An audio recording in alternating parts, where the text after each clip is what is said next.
பிரதமர் நரேந்திர மோடி தமிழகம் வருகிறார். என்டிஏ கூட்டணியுடைய பொதுக்கூட்டம் என்பது திருச்சி அண்ணா திரு விஜய் அவர்களை பொறுத்தவரை நான் ஏற்கனவே பலமுறை சொல்லியிருக்கின்றோம். அதிகாரப்பூர்வமாக இந்த கட்சியினுடைய தலைவர் அண்ணன் நயினார் நாகேந்திரன் அவர்கள் அதிகாரப்பூர்வமாக அது போன்ற பேச்சுவார்த்தை எதுவும் இல்லை என்று தொடர்ந்து சொல்லிக் கொண்டிருக்கின்றார்கள்.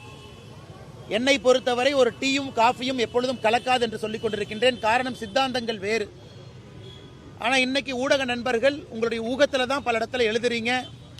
அதனால் நாங்கள் இன்னைக்கு வலிமையாக இருக்கிறோம். தேசிய ஜனநாயக கூட்டணி, அனைத்து இந்திய அண்ணா திராவிட முன்னேற்ற கழகம் தலைமையிலான தேசிய ஜனநாயக கூட்டணி, இன்னைக்கு எங்களுடைய கூட்டணி வலுவாக இருக்கிறது. தேர்தலை சந்திப்பதற்கு தயாராக இருக்கின்றோம்.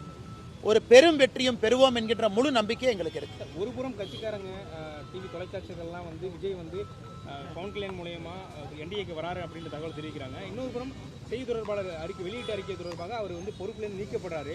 கட்சிக்குள்ளே ஒரு குழப்பம் இருக்கு அப்படின்னு திரு ANS பிரசாத் அவர்கள் கட்சியினுடைய ஒரு மூத்த உறுப்பினர், ஒரு நல்ல செய்தி தொடர்பாளர், பத்திரிகையாளர்களோடு மிக நெருங்கிய தொடர்பில் இருக்கக்கூடிய மனிதர். அதனால் கட்சி மாநில தலைவருடைய அறிவிப்பு நாமெல்லாம் தேவையில்லாமல் எதுக்கும் முடிச்சு போட்டுக்க வேண்டாம், இது செஞ்சாரு அதனால நீக்கி இருக்கிறாங்கன்னு. அவரும் இந்த தேர்தலில் வேறு வேறு பொறுப்பில் இருப்பாங்க. ஒரு மூத்த தலைவர் வேறு வேறு பொறுப்பில் செயல்படுவார். அதனால் நிச்சயமாக திரு ANS பிரசாத் அவர்கள் எங்களுடைய மூத்த ஒரு உறுப்பினர், ஊடகத்துறையில் நிறைய அனுபவம் இருக்கக்கூடிய ஒரு மனிதர். அதனால் மாநில தலைவர் அவர்கள் அந்த அறிவிக்கையை அவருடைய அறிவிப்புக்கு தேவையில்லாமல் முடிச்சு போட வேண்டாம்.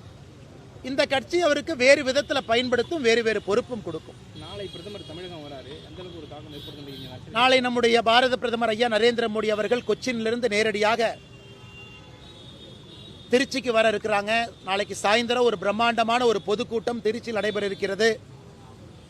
இதற்கு முன்பு மதுராந்தகத்தில், மதுரையில், இப்பொழுது திருச்சியில் 3வது பொதுக்கூட்டம்.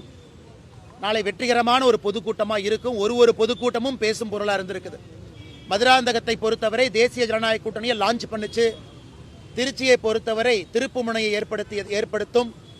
அது மட்டும் இல்லாமல் தேசிய ஜனநாயக கூட்டணியுடைய வெற்றியை உறுதி செய்யக்கூடிய பொதுக்கூட்டமாக நாளை இருக்கும் என்று நாங்கள் நம்புகின்றோம்.